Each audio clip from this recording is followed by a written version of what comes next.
And we're live. Hi, Lisa. Hi. How are you? Good. Good. Hey, everybody. We are two chats or two chicks ready to chat. That's how this day is going to go. Two chicks ready to chat. Uh-oh.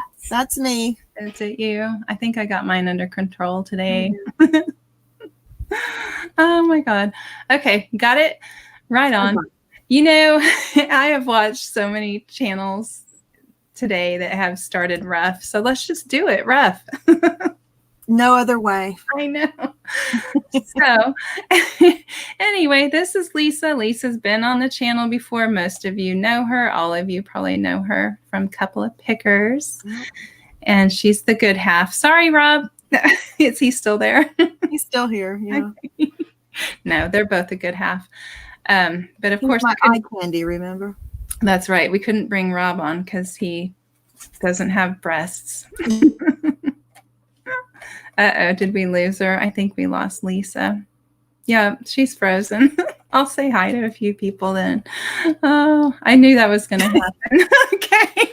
You know what? It hasn't happened in days, weeks, but let's be on where there's actually people, and then there I go. Right? Nah, we only have 18 in here. 19.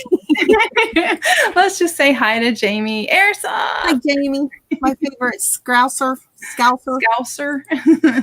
And Tim is here. He's going to be on tomorrow. I can't wait to meet with Ma Dukes. Don't forget, Ma Dukes is going to be on. Yeah, he's going to have to take the back seat to that. Oh. Definitely. There's Kelly. Hi, Kelly from Houston. And Stu, the best troll in the world. Brad will be listening. Keep your ears on. Yeah. We've got Robin. Hey. Hey, Robin. And just jumped. Dang. There's Jazz, the better half of Two Aussie Drifters. Hey, Andrew. How are you? Andrew. His ears were probably burning. We were talking about you. Yep. Oh, hey, Harry. I love that man. There we go. Yeah, there's Larry. Or Chris. Moonlight Moolah, hello. And Todd, are you going to bed? Night. He's always going to bed, but never really goes to bed. There's Lisa, CSSLs. Hi, guys. Thanks for coming. So I thought we would talk about your channel for a little bit, and then we can discuss the platforms you sell on, because I feel like we're all kind of branching out to different things right now, and it's kind of nice to just hear what others are feeling with that. So first of all, hey, Kara and Wendy. First of all, you want to tell everyone about your channel in case people come in that haven't met you before? Nope, she can't talk. It's going to be that kind of day. She's got kind of bad internet. What do we call it? Crap. What do we call it? Calm crap or something like that. Anyway, I'll say hi to more people. So Wendy and Cara and Derek, thanks for coming in. Appreciate it. So she'll be back in. This is going to probably be a common thing throughout this discussion. And that, yeah, calm crap. Oh, gosh. Wow. I'll talk fast. How about you got to get some words in right now. Go. Yeah, that was crazy. I already forgot what you asked me, Tracy. Tell us about your channel. Okay. Let me tell you about this a little bit, because Rob and I always talk about what we did together, but I'm just going to tell you that I started out as a part-time eBay seller to make some extra money for the household. I was working. My first husband was working, but I did it just to kind of make a little bit of extra money. And I think that's how a lot of people start out doing it. Yeah. But I fell in love with it. I mean, I did. I started selling in the 90s, back when we still took. Did you start selling your own things, though? Or did you just start sourcing? There she goes. See, I shouldn't have talked. I think every time I talk is when she cuts out. It's going to be that kind of day. That's all right. I'm going to make up a story for her instead. So anyway, hey, Tommy and Zahir is in, and Tommy 2.0 from the Bargain Effect. If anyone could, is Chernock here? I didn't see you come in. Hey, Chris. Chernock and I had dinner the other night with his brother Michael. He was in town. That was fun. If anyone can grab her link and put it in here and there, that'd be awesome. Hey, Todd, Silver Hair Stacker's here. My first husband didn't let me sell. How about your second husband, Todd? Rob is not here pulling the cord. I can tell you that. I think it's me. Go ahead. I don't know what he's saying. I will tell you, we do have bad weather here, though. So we were talking about earlier. But, I started selling my stuff because I had a lot of clothes and things. And so I started selling those. And it just morphed into what I sold the most of when I got started was women's bras and panties. I would go to like the big box. I mean, I'd go to go to the mall. I'd go like to Sears or Penny's and wait till they marked all the lingerie stuff down to 70, 90%, and you get the really weird sizes or whatever's left. And I would just clean all that out. And then I would sell that. Wow. Because believe it or not, I used to scan underwear back in the day. That's awesome. As long as you didn't sniff them, that's okay. No, well, they were clean, so I don't think it would have mattered. So that's how I got started with eBay, with doing that. And then it just kind of morphed. There was times then when I was working more, I didn't do as much, but I always had my finger in eBay from the 90s up. And then it started when we got where we could take digital pictures. Woo, Right. Oh my God. I can't even imagine, honestly, selling back then. I started branching out and I started buying glass and I started buying ties. I sold a ton. At thrift shops? Yes, at thrift stores. Ties because I could scan those. Again, something I could scan because it was flat. That's what once I went into glass, I had to have a camera. It's pretty hard to put that on there. But Rob swears one time he scanned a pair of ladies' shoes. Don't ask me how. I don't know, but he swears he did. That's funny. Well, if you can scan, the office antics of scanning your behind. That's true. You can do that. You can do shoes, I'm sure. That's true. And so, from there, it just, when with digital pictures came out and we're able to use those. And then things got where we could, used to, you had to stand in line too. And I did a lot of volume sales. I remember going with my mom to the post office and them giving me a bin, one of those big bins on wheels that I would put all my packages in, it in, literally in line and have to stand in line. And I had to hand address all the packages anyway. And then they had to, weigh them and put the postage on them one by one. That was awful. Yeah. So you couldn't buy postage through eBay at that time or print anything out at home. No. Wow. No. That sounds terrible. How did you fall in love with that? If it was that, the money. Okay. I have a feeling the money was even better back then. It was good. The money was really good back then. Yeah. But what I found out is I was doing a little research that they said that women sellers get less money back in the day, not so much now, but women sellers get less money than men sellers. I guess because maybe usernames, because of course there's not gender in our store names.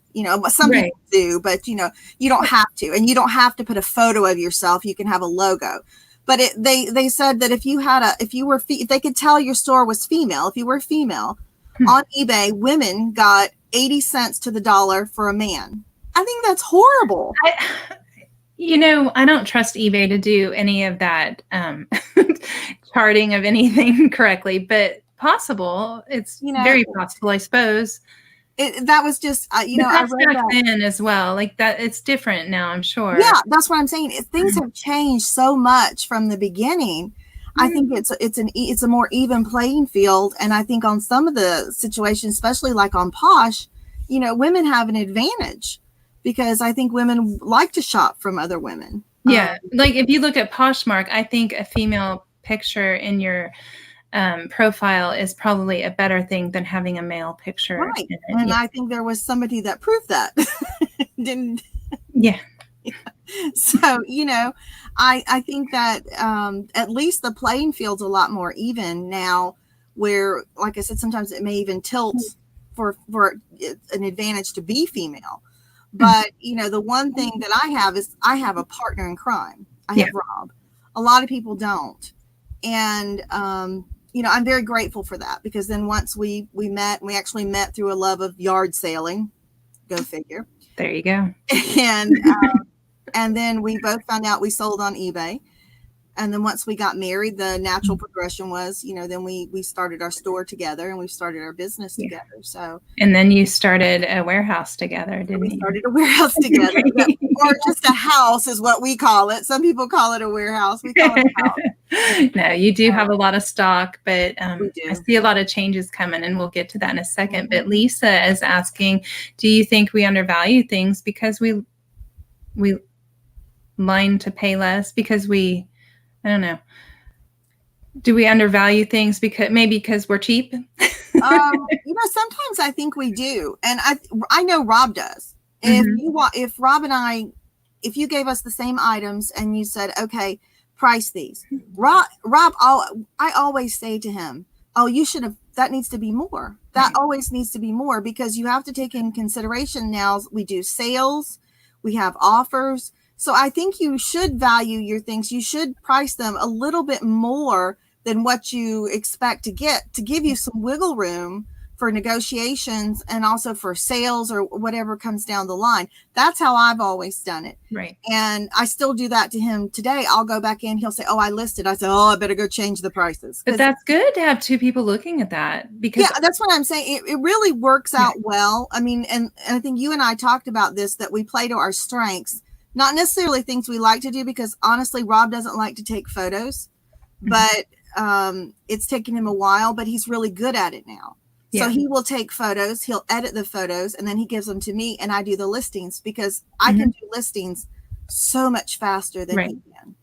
I think it's amazing. I love watching couples do this business. I think, I mean, I don't even know if this business is my dream anymore, but if I were to keep doing this forever, I would want my husband to do it with me. I really would. I think it would make it more fun, and it just makes sense as far as time goes. Yeah, to work together on something like that. And the biggest obstacle you have to overcome is being around each other so much. That really is, because you like him enough. You like him enough. You can tell. There's still days, I'll tell you.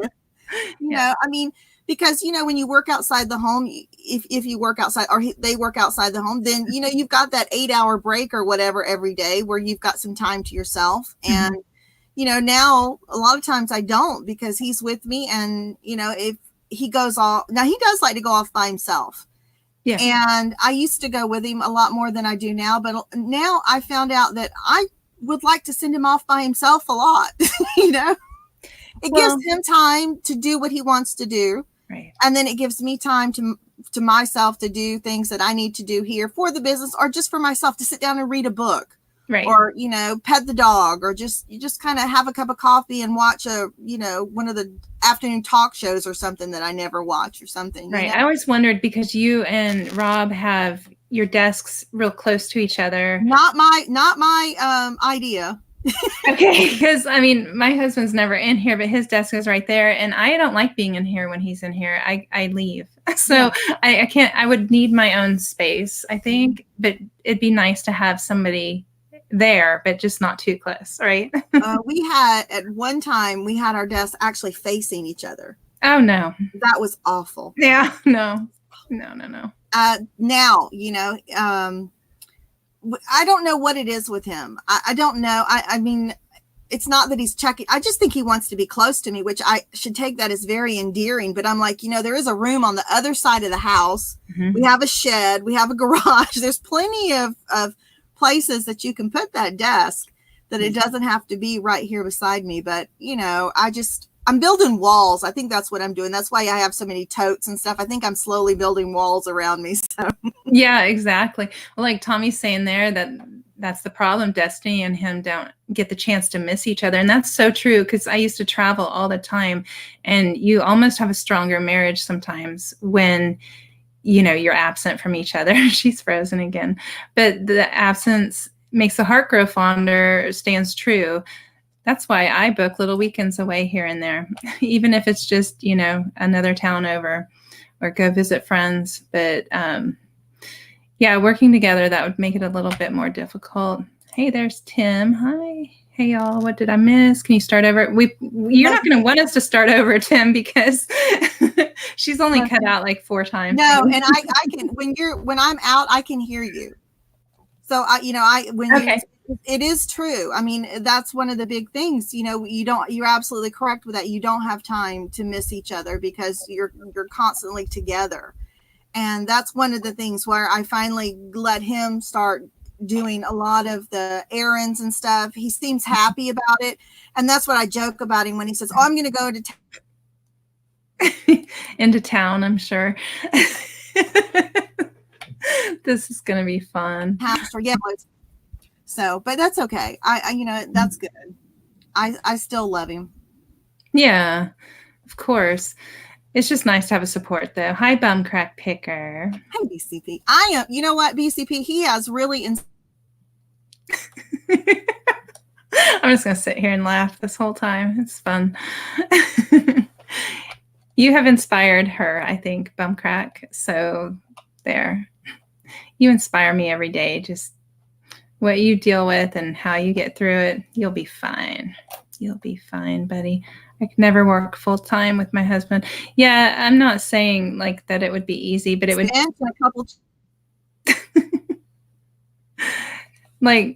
But if you had, the right partner, I think it would be really smart and good. Especially if one went out sourcing, the other one stayed home and list. You could swap roles and come home and get things done. So. Hi, welcome. Yes, back. I was saying he inspires me. I was so honored to get a couple wrenches in a couple people's rooms. So Rob very graciously showed me how to do links. I didn't know how to do that, honestly. He showed me how. So now I'm like, gosh, want to pay it forward. Yeah, exactly. I know. You get to work, Bum Crack. You don't need to be here. That's cool. That's fine by me. He knows I love it when he's working.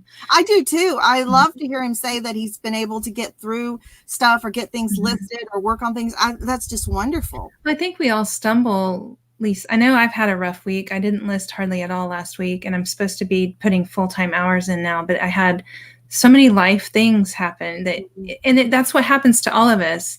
Like, the pressure is pretty deep right now. And I've talked to a lot of people. Everyone's going through something like that. And you don't get the work done. Yeah. Unfortunately. And then you got to make up for it. Like I'm cross-posting like a fool right now, just trying to get it all done so I can start listing fresh items. That's the one hard thing about working for yourself. If we worked outside of a job, we'd have to suck it up somehow and be productive or we get fired. Yeah. But because we work for ourselves, we give ourselves, we don't fire ourselves. Right. And it kind of affects your whole, everything. Like, you were saying, "Oh, I saw you were up late last night." And like, well, I couldn't sleep because I have all these things on my mind. And you go to bed and it affects you there. And then you wake up and it affects you. You don't get to do your regimen or whatever, So the stress is real. And it's nice to have friends, though. Lisa and I talked a lot last night and kind of motivated each other. I didn't get any work done, but that's okay. I got some done.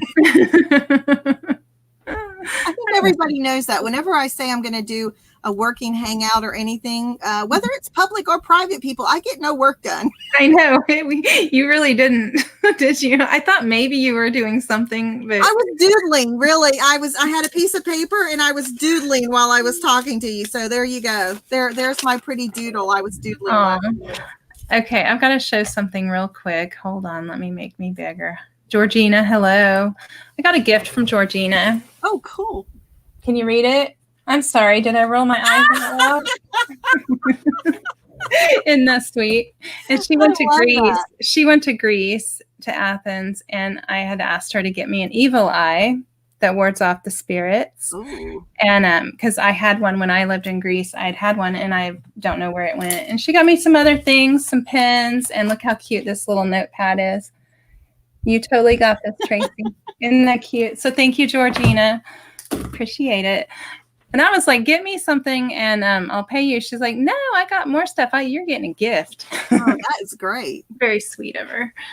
But I hadn't really seen her on a live of mine yet. So thanks, girl. Is it here? Is he being serious? Working hangouts can be so. They can be. You've never been in one at all that you've been productive? No, I have, but not very. Because I just get, I like to interact with chat. That's my downfall.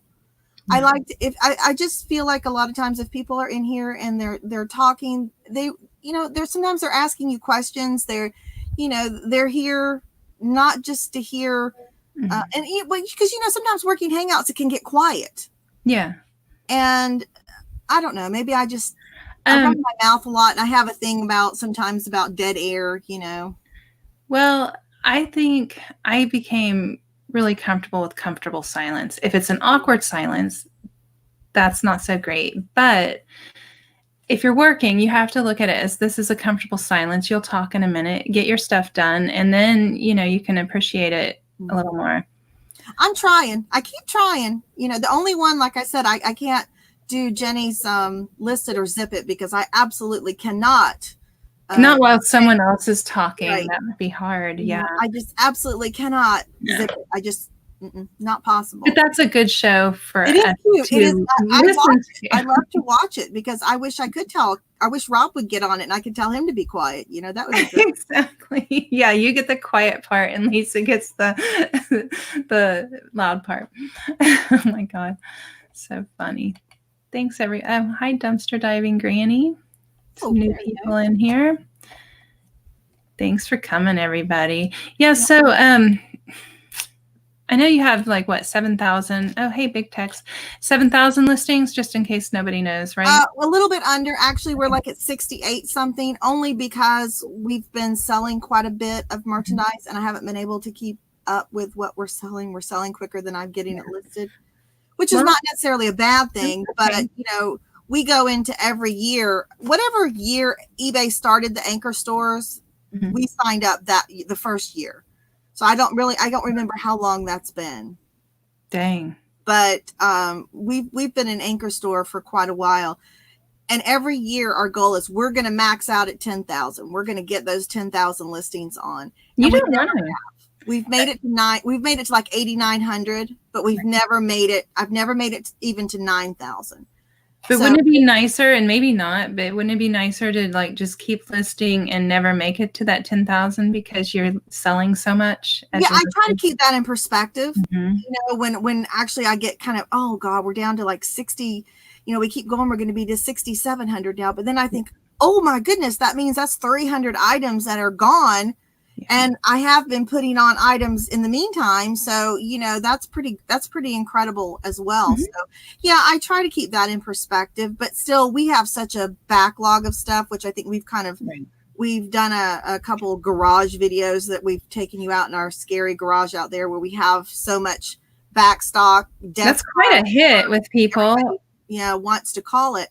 Yeah. So that's what we're trying to do now. We're trying to get that listed, and it would be wonderful if we could get everything out there that is able to be listed this year. I don't know if that'll happen, but that is the goal. I think that's really brave of you to show your garage. My garage has been like that before. It's not great right now, and it's not always easy to show your downfalls. And you consider that a downfall because that stuff should have been listed. Oh, sure. Oh, right. Sure. And also, you open yourself up because, as you can see, when we started our first live, Rob and I did, we had someone come in and they said, oh, hoarders that sell.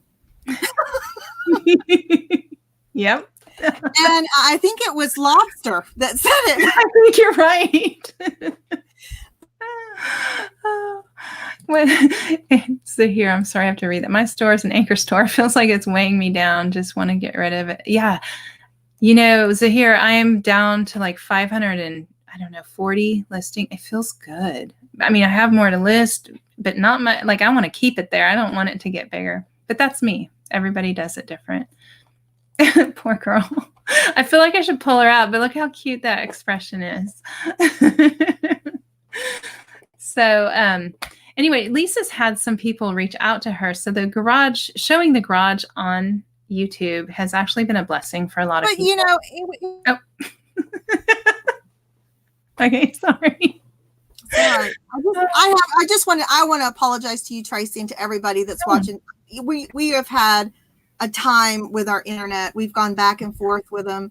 We live in a very rural area out in the middle of literally nowhere. where the people that are not maybe 2 miles behind us, they can't even get internet. Oh gosh. So, have you ever thought about maybe like Cliff, it's magpies that are like, no, I'm just teasing. No, I mean, trust me. We do have an option to go with another company, but we're hearing things that there's people having problems with that too. So, right.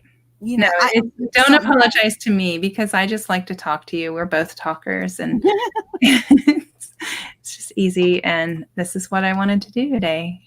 But yeah, the garage was a big deal, and it took a little bit of talking Rob into it, because he was like, no, I don't. He cares more about what people might think or say, I think, than I do. Right. And because he thinks it's a reflection on him. And I'm like, no, it's a reflection on both of us, but it also goes along with what we do.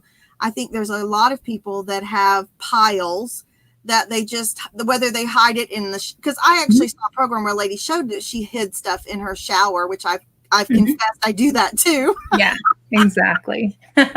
Whether you're hiding it in a closet, whether you're pushing it under a bed, there's people have stuff that needs to be either listed, gone through, or redonated or whatever. And I told Rob, I said, I'm just going to be unapologetic about it. I'm going to say, look, this is what it is. And, we're going to go through it and we're going to try and make it better. And that's all we can do. And it's probably going to be amusing. And some of it is. We did get to see one wall. I can see one wall now. So, See, when you see progress, it changes everything. It just gives you that hope, that light at the end of the tunnel. Right. So. And then, Rob, we haven't been able to get back out there for medical reasons. We both got sick. The doctor told us we should be wearing masks when we're out there because of all the dust. Yeah, exactly. And then, Rob's had an issue with, he got a toe injury. Don't know that he got it out there, but, so I'm keeping him out of there until that heals. But we're going to get back at it. But what he has been doing is he's been going out there, and some of the boxes we've been going through, he's been bringing stuff in, and that's what we've been listing. We've only sourced twice. And I think we spent $18 at one store and $3 at the outlet. So you're talking about less than $30 for this year. So I'm pretty happy about that, because we've been able to keep new listings coming on without having to spend any money. And they've been listings that are selling. So, it's decent stuff. If you ask me, I think that's the right way to do it. Rather than to attack the whole garage at one time, I think going box by box and getting it listed. That's the important part, listing it. So you might as well just take a box, do it, and then go get another one. And I have to give it up to Andrew from Money Mental UK, because he's the one that came out with the dry January. Yeah. That said, he was going to try and not source for January, and Rob and I jumped on that bandwagon. And then after being out there, we're like, we think we're going to do a dry 2020. I think you probably could. Yeah. Why not? I mean, that's a good goal. It's just money sitting out there. So yeah, I mean, we're still going to keep our eyes open. The thing about it is we're still going to buy things. We're still going to go to occasional garage sales, estate sales. And we're going to, if we buy something, it's going to be buying with purpose. It's going to be with the purpose that that's going to be a high dollar item. And that's the reason why we're buying it. We're not going to go do what we normally do, which is buy in bulk. We're not going to go buy a carload of stuff anymore. Yeah, you don't really need to. And that's when you end up with a hoard, because unless you're really quick to throw things away or donate, and you're not yet. I mean, there's hope, but that's what I fell into. I have still a couple boxes in my garage of stuff from, boxes that I would buy and didn't want to list it at all. So I've got my daughter coming to do a yard sale. One good thing about when we've gone through there is I have thrown things away, and it is a very freeing thing. Rob will say, well, what are we going to do about this? And I'm like, well, I could sew that, or I could, we could try and clean it. And he's like, well, garbage, I mean, he's helping me, and I'm letting it go. Where before I would say, oh, no, that can be salvaged. No, there's some things that just need to be let go. Yeah, you really have to put a value on things right then and there when the trash can is right next to it, right? Yeah. So, and he's been very quick to, once we do get a bag full of garbage, we have like we're rural, so we have like a dump that we don't have garage. We don't have garbage pickup service. You take your own. Yeah. So he will load the van up and he will go get rid of it because he doesn't want me going out there in the middle of the night and taking things out of the bags, you know? Yeah, that's true. But I think you don't really get anxiety so much over that. So no, you know, I think that was a question that came up yesterday during when Mel and Braun were on, and someone asked, you know, about the anxiety of having so many things. And I think what I told you, I think I would have anxiety if I didn't. Yeah. Everybody's a little different. I think that's kind of cool, actually, that we can all run it so differently. And I think that's because we've had such a big store for so long. Like I told you, it gives us the opportunity that if we need to take a couple days off, the store just kind of goes on autopilot because we have such a large number of things. We have a lot of bread and butter stuff that sells every day. You have return customers too, which is not so easy to get. Definitely. Yeah, I have a lot of return customers for crafts, and Rob has a lot of return customers for media. He has people that buy audio cassettes from him, and these are the old metal, and I don't know what else. Right, no. Metal, you know, but they're used. And he gets a lot of times he gets them for free, and he puts them in lots. He lots them up and he sells them for $20, $50, $100 for a lot of these tapes. He has people over in Poland and all international that wait for him to put those listings on, and they just go like that. Wow. And correct me if I'm wrong, metal cassette tapes last longer, right? Okay. Yeah. And they're higher quality. Yeah. You know, the sound itself is higher quality. Okay. You can find cassettes that are still sealed, but a lot of them are just the, you know, single bias, and they're really, Rob calls them junk tapes. I mean, they're fine, but they're not if you're going to record over it, because people buy these knowing that they already have stuff recorded on them. They don't care. They just record. They're able to record over them. So he does that, and he does very well. And same thing with VHS tapes. He has regular customers that buy blank VHS tapes from him.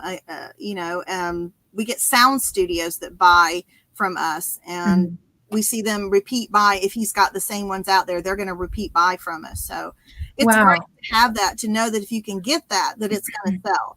So yeah, and those are things I look over. I don't look at the cassette tapes typically, every now and then, and I don't look at VHS very often. I like records, but I know there's money there. You really kind of need to know that market, or you need to get it so cheap it's worth anything. Okay. I pull them based on the album cover. That's me. If it has an attractive album cover, or it's one that has a sentimental value for me, I automatically think it must be worth something, and they're not. I usually will pull the ones that look odd. Like I would never have seen that be like, you know, polka, or like the last one I sold was like $50, and it was literally like Latin, and a couple standing there with their hand. I mean, it was just the weirdest cover. And I'm like, that's so weird and wrong that it's got to be worth something. Well, you know what I did is at our weigh and pay, you have the opportunity. Okay, so like if you're in a normal thrift store and they've got a record, you have to buy the record and the cover. At the weigh and pay, I can take the record out and just buy the cover. Okay, yeah. So what I've done in the past is I've done that. I will buy just the unique covers, because there's so many crafts that people make with them, to sell the covers. I don't get a lot for them, but I can put them together, and I have sold those before. But that's because at the weigh and pay, you can do that. They don't care what you buy. I say that all the time, like with the Build-A-Bear stuff. A lot of times I don't buy the Build-A-Bear plush, but I strip those babies down. Like, you know, let me find a Cabbage Patch baby. You know, I'll check, and if it's got the real Cabbage Patch diaper, I'm taking diapers off. You know, I mean, that's where you get smart at the bins. You create, and that comes from experience, from buying that and then getting it home and finding out the doll's not worth anything. Yeah. It's the clothes that are on the doll, or the shoes that are on the doll, right, that are worth something. So yeah, there's not, most Cabbage Patch aren't worth anything. There's something about the hair, like I don't know how to describe it, but there's a certain style of the hair that if I see that, I'll know to look it up. Like kind of, I don't know how to, I don't want to offend a Cabbage Patch doll, so I won't say. I was going to say nappy haired. I don't know. Yeah, that's the ones that are worth the money. Yeah, but it's just, I mean, that's just what some of the things over the years from doing that, getting it home, and you know, you get into the mindset sometimes when you're buying it by the pound, which is what a lot of stuff we used to do is bins, outlets, which is, you know, you pay by the pound. It's a Goodwill outlet, and you know, you get used to, oh, I'm just going to buy that because it's not that expensive. But then if you can really slim it down and you're only taking the bits and pieces, which is, Rob used to be bad about buying appliances. He very seldom does he buy an appliance now. He picks parts off of it and he sells the parts. Joni, that's the one. It's not nappy haired. It's popcorn hair is what it's called. Thank you. I just make up my own terms. I don't know. No, that's okay. But you know, that's like when we did the Plush and we were talking about Build-A-Bears, and we looked and we saw the ones that were the most expensive ones, but those are the ones that you normally don't find those. What I find is the plain old teddy bears and things, but if they have clothes on them, that's where there's value. And you can lot them up. If you can get a whole outfit, you know, that's great. Same thing with the Cabbage Patch dolls. If you can get a lot of Cabbage Patch doll clothes, right? You know, they're easy to wash. And well, and see, that's kind of something you can really benefit from the bins, because if you're yard selling, people aren't going to say, yeah, take the clothes off, right? And or take the cover, leave the album. You know, nobody does that, right? So that's how you get that trash building up behind you. You're in your garage or something, is because you get stuck taking it. Yeah, that makes sense. Interesting. So, I mean, that's just some of the things that I've learned. And Rob and I have been together since 2005. I had never been to a Goodwill outlet, didn't even know Goodwill outlets existed. Right. And he introduced me to it, and wow. Did you love it right away? Yes. Yeah. Because back then it was aggressive. I can see you. I mean, it was get on the side of the bin, and when they said go, things are flying, elbows are going, people are cussing, there's fighting, and I never got into any of that, but it was just kind of the thrill of it. Now they've got it a little bit more organized and tame. You don't get so much of that. Not to say you don't get thrown a couple elbows sometimes, but you know, you learn how to position yourself in front of a bin to be able to keep people out. If you're trying to find something, you know, you find one that has a lot of great stuff, and you got other people that see you pulling it out, and then they're all over you all the time. You know, you still have some of that, but you just, it's not near what it used to be. It used to be really cutthroat. If you're going to take a dry approach to sourcing, you're going to source a little here and there, like you said, just for pleasure. How are you going to go about it? Are you going to the bins? Are you going to go yard selling? Actually, you know, Rob went to have a checkup at the doctor's office, and he got a good report. So he said, "Hey, let's go to the bins." Okay, so that's your choice. Like if you just, you know, say it was once a month, twice a month, you had your option of anywhere to go, you would choose the bins. No, well, it's hard because I like the bins because I have glass for 29 cents a pound. Yeah. And if I could go there, but see, like the day we went there was no glass out, nothing. Do you find glass in good shape there? It seems like at ours, they kind of just dump it, you know, they really just dump it in the bin. Hit or miss. Okay. I found, you know, a piece of glass that sold for over $500, a small cup. I found, you know, sets, plates that have sold for $80 a plate. You know, I found really good stuff there, which makes me want to go back and look every time I go. Just in case. Just in case. 29 cents a pound. You can always walk out empty-handed. That's the thing. Yeah. Well, I have a hard time with that. But when Rob and I went this last time, we walked out of there with one bag and $3. That's all. We had one brown paper bag full, $3. So that really wasn't that bad. You know, compared to, but still we can fill up our whole, we have like a cargo van. We can fill that thing up for $50. I mean, it's really sad the stuff you can get, right? Know, because they charge so little for stuff. And would you ever consider getting renting an antique booth or anything? We've talked about that. Rob and I have talked about that, but do you know what your prices are like over there? We have so many here in Florida. they're just everywhere because we have so many retirees. We have snowbirds right now. We're right in the middle of snowbird season. So yeah, it's really, really crowded down here. But Rob's thing is he's like, he wants to have control over it. He doesn't like leaving things. And I said, that's fine. We just won't. I've never really looked into it. I know because we go to the pound a lot, we know a lot of people, resellers, and we've heard their stories. And honestly, I have not been impressed with what they say they make in their booths. Okay.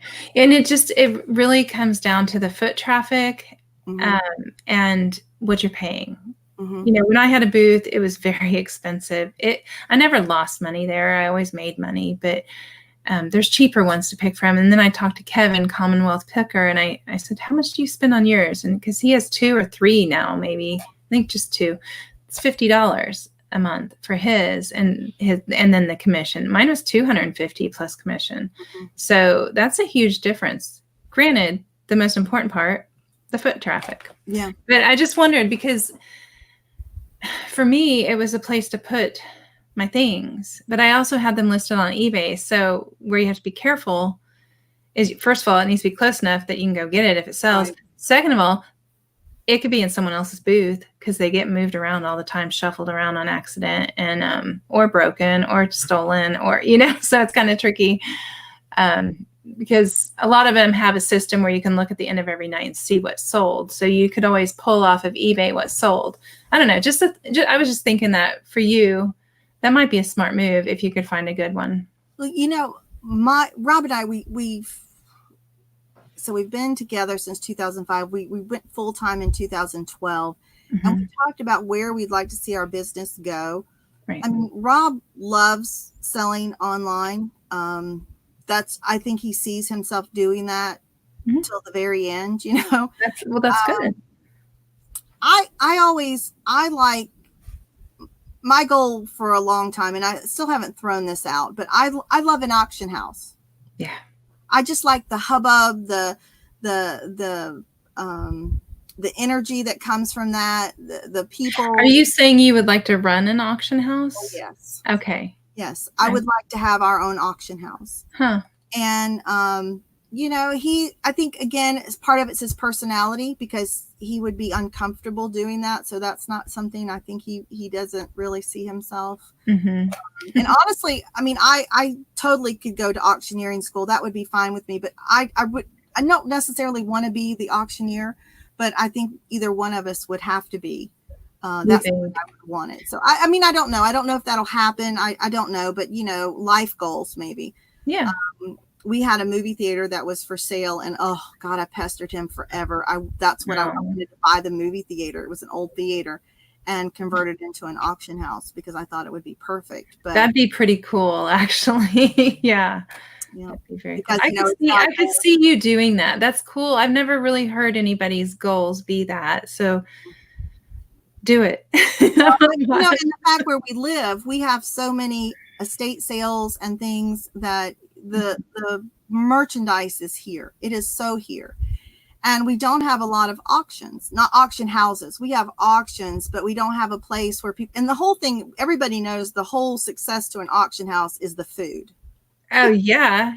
Well, see, and that's the thing. I was raised going to the auctions with my parents every weekend almost. And my grandparents' best friends ran the food, the session stand. So it was like all the food I wanted. So it was constant eating. I mean, people go for the food. You hook them with the food, and then it becomes, you get regulars, you get people that come there for companionship, they meet friends. And again, we live where there's a lot of older people.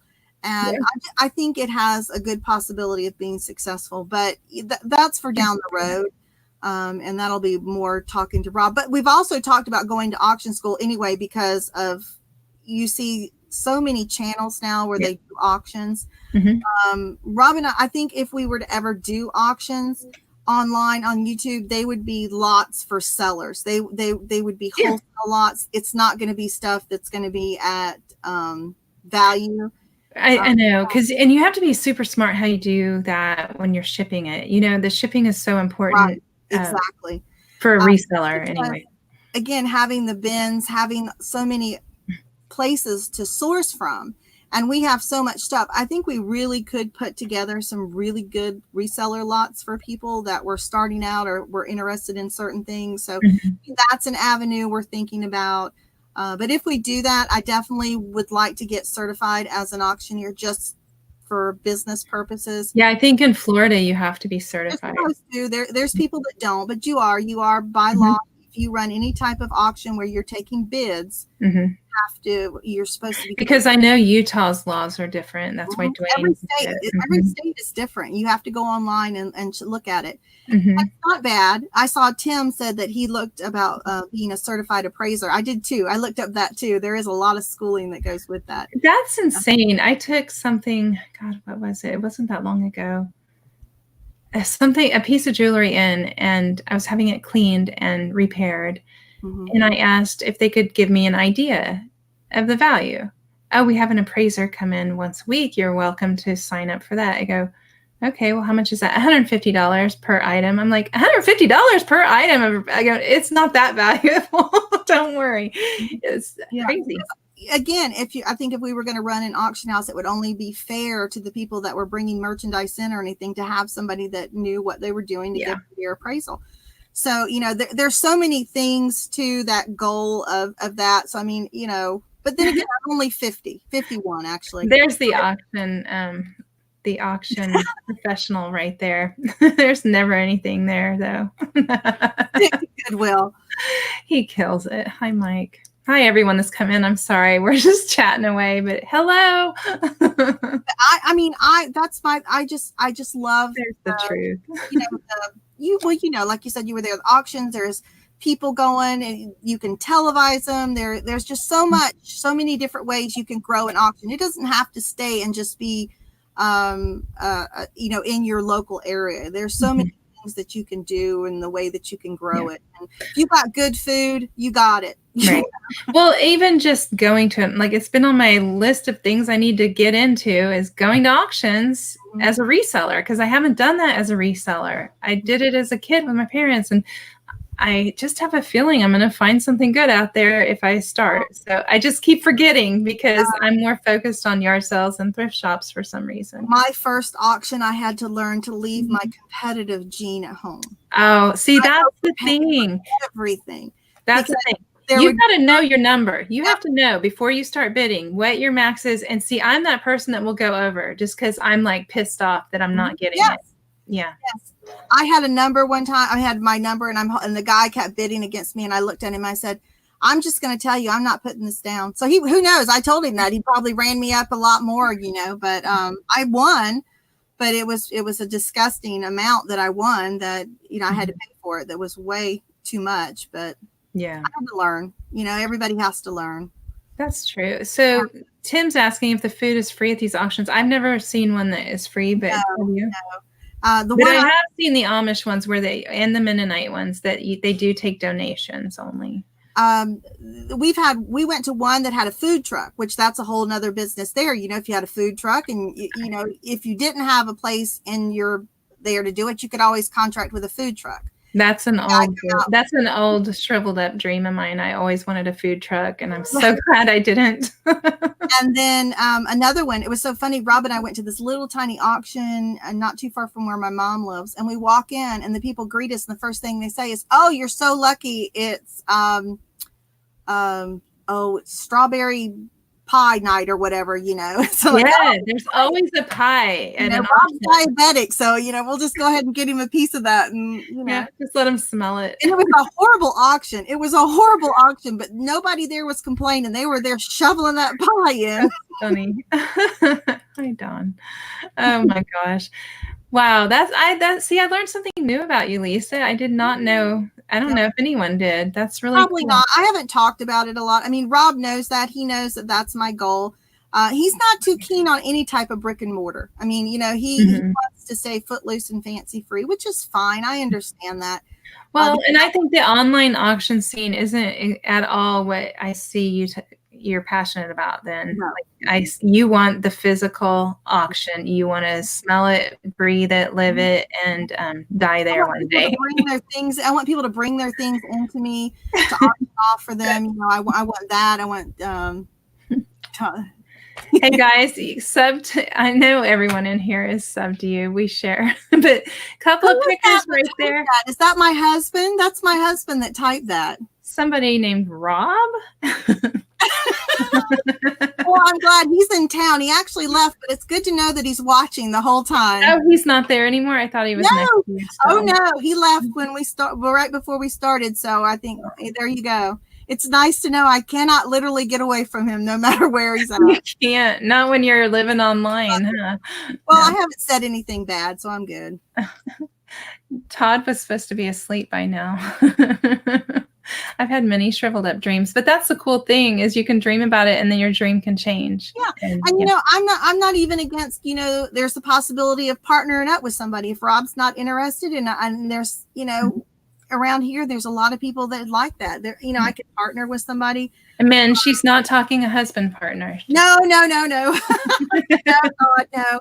Rob's number 2. There will not be a number 3. We're just saying that. You don't have to marry the third one. You can just live in. Yeah, that would definitely. I would never. Unless he owned an auction house, then we might be able to talk.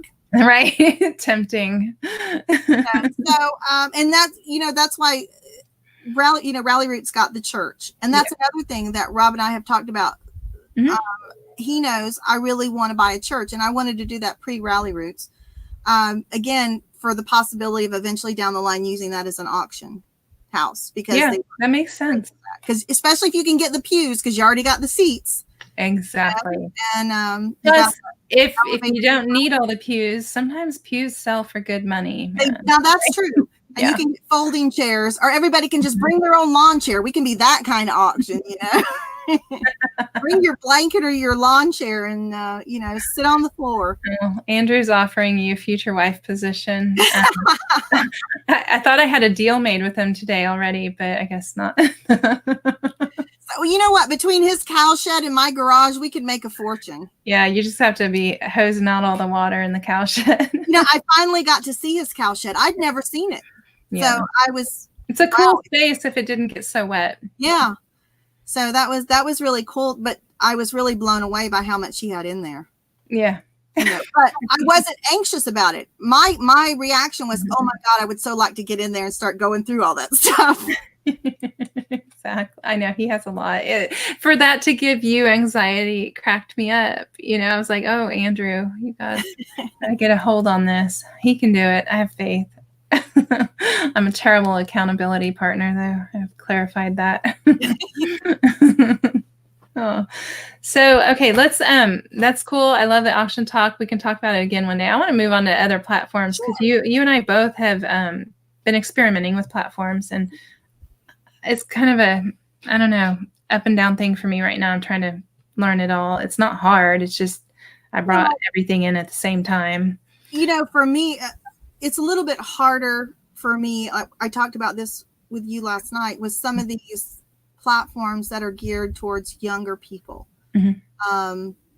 Not that I can't be hip, you know, but you know, it's sad when I think we got a comment one time that something of ours was dope and something was sick, and Rob and I look at each other and go, right. Or is that good? Is that bad? Or fat? Is it PH fat or is it FAT?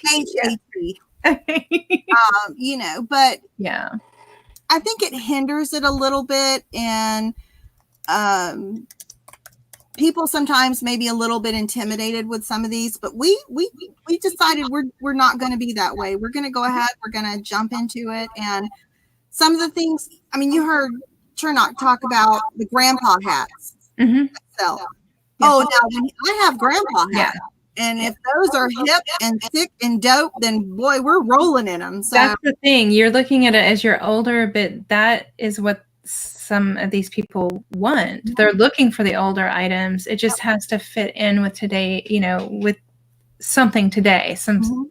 I don't know, status of today of some sort, or just so they can create their own fashion. Everybody's so individual now, and we don't have to follow the trends. Nobody has to, and nobody feels compelled to. So that's the cool thing. If it's cool to you, it's going to be cool to someone else typically. Mhm. Is it going to be valuable? I don't know. But yeah, that's the thing. Is it valuable? But honestly, if we have such a backlog of stuff, and I talked to you, and I've talked to Tommy about this.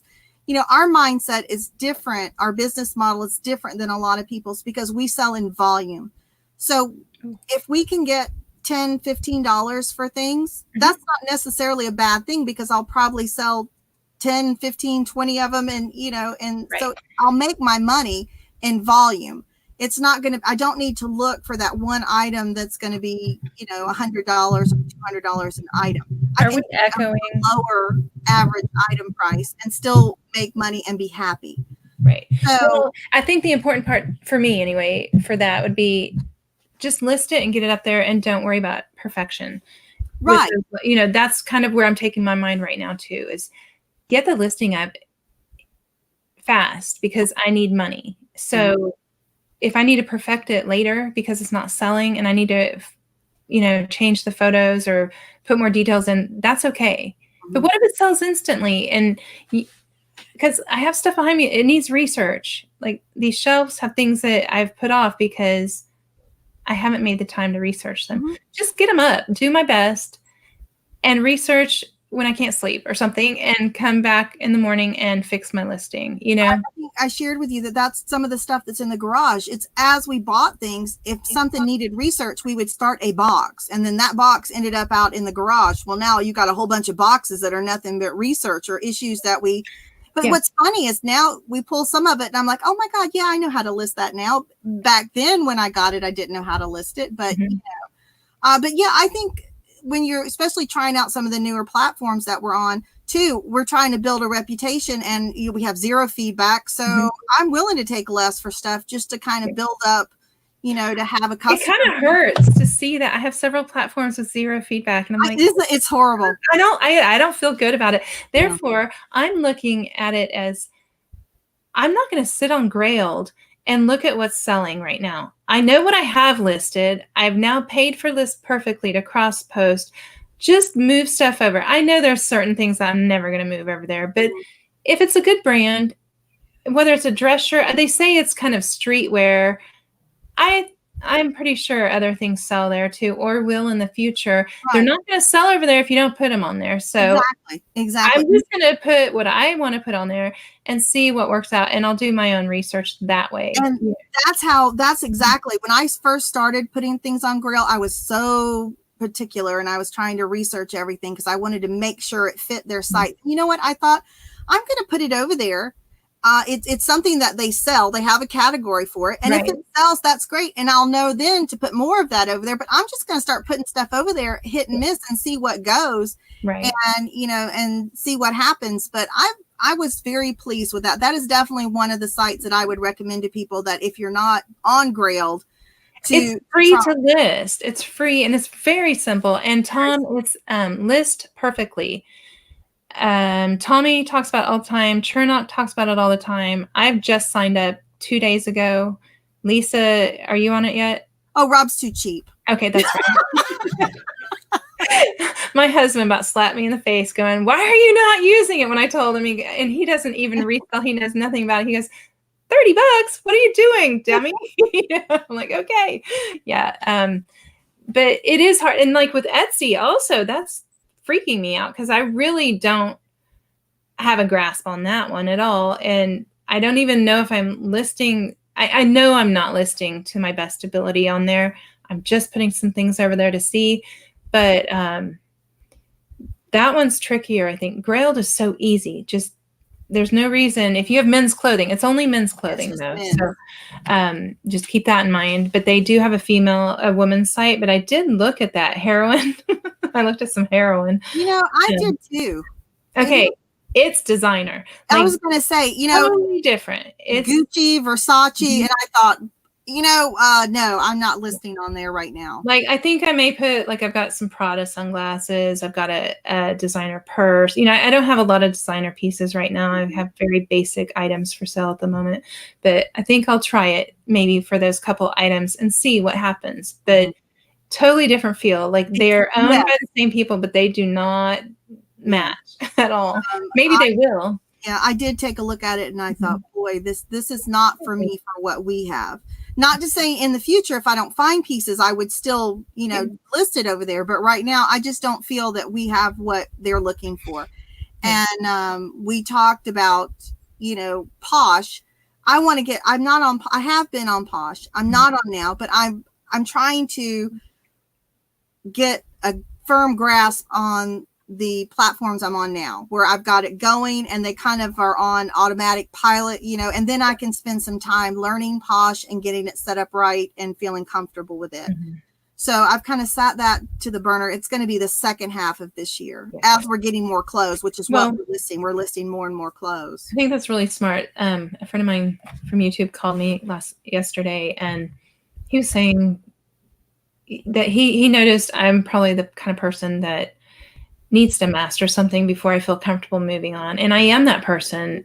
But then I take too long. I'm like, oh, my eBay is not where I want it. So apparently I haven't mastered it, where I sometimes just have to push myself into uncomfortable places, and I think that's what you've kind of done also. Just like, okay, you have to put yourself out there, and it doesn't always feel right. But that's YouTube, hon. That was a big thing for Rob and I. You talk about feeling uncomfortable. Yeah. Rob's had a name he's had the YouTube channel for 8 years before we put the first pre-recorded on it. Yeah. And then it still took him. It makes you humble, and like 5 months before he did a live. Yeah. Like, just small things though, like me going on without makeup. It's a big thing for me, and I do it because it's not a comfortable thing for me, but it makes me who I am, and it makes me real, and it makes me more vulnerable. Like, I think that's a good place to be in life sometimes, I think it's good to have things be a little scary. I think when things are comfortable and I get lazy. That's not, some people that might be their thing, but I'm like you. I like to push things a little bit and be a little bit uncomfortable, which is why we never went live, because our house has never been perfect. We've never been organized. Right. We've never had everything organized where we could say, oh, look, here's everything. No, there's times we can't find things. There's times when, we're both walking around here pulling our hair out, trying to remember where we put something. We trip over things, break because they fall. I think everyone in here, I'm going to guarantee, if there's one of them that doesn't trip over things, then I'm not sure they're a reseller. So, that was to Rob, that was terrifying, because for him more so for me, because he feared, having a lot of blowback from people. And I think, if we hadn't taken Lobster's comment, and Lobster meant it, he was not being critical of us. He was being humorous, hoarders that sell. Yeah, and we had to sit back and say, yeah, I guess to some people, we probably do look like hoarders, But I think that's what people want to see. And I think that's what people like about you. Is that you're real. You're not hiding anything. There's enough people out there hiding stuff. It's so old. Don't hide. Like, I don't know why people are on here and hiding stuff. It makes me crazy. I think people are very self-conscious. They're afraid of being judged. And I shared with you. Judged anyway. Like, yeah, I know, but people can be very cruel. Yeah. Definitely. And I think that's a lot of people are just afraid of having to deal with people like that. Yeah, I know. But I think as far as YouTube, it's like you gotta expect all of that. It's gonna come, and I think it's probably done really great things for you. I know it's done great things for me. As far as confidence and all, nobody's confident all the time. So this is helpful for anyone. No, and we all have, and that's the thing, the great thing that's helped me with is everybody has bad days. And I know that. But to see people come on and be honest about it, to say, I'm having a rough day, or I've had a rough week and I haven't listed anything. It's such a validation for me that okay, so I'm not the only one that has that issue, even though I know I'm not, it's just right. good to hear somebody say that. It is. And you don't want that for the other person. You don't want No. but you're like, well, thank God it's not just me, But it's just kind of a validation that we all deal with the same kind of struggles with having running a business from home. Motivation is a big thing with a lot of people. And I face that a lot is being motivated to get what needs to get done. Like I told you, if I was at another job, I would fire myself, and both of us have fired our own children before. So. I know we have. I know. Like last week, I would have fired me. It wasn't a good week. And my numbers show it, yeah. I was growing my numbers the week before, and then I had a shit week.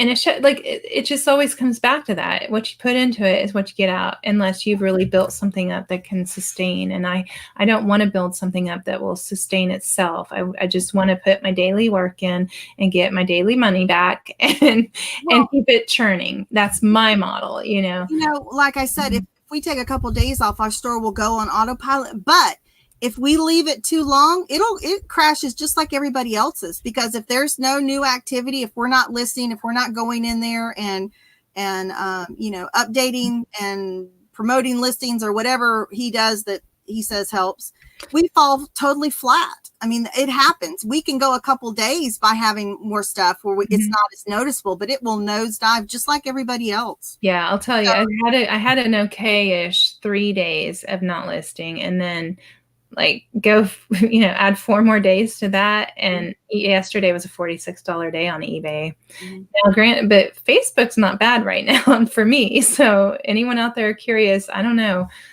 Last good string I had on Facebook was like before Christmas. So I tried it again, kind of harder, and I don't know. Facebook's stressful to me though. Well, it's I've said this, and I'll say it again. Since Rob and I went full time in 2012, we've never had a 0 day on eBay. Never. That's awesome. We always have sold something.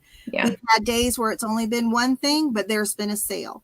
There's been days we've thought about buying something ourselves, but thank God somebody pulls it out at the last minute. But and I think that's one of the things that's really that makes us feel good, that feels like we're doing the right thing. We must be doing something right if we can keep some kind of sales going. And again, I know we've got a lot of things, but if you don't have things out there people want, I don't care how much you've got out there, it's not going to sell.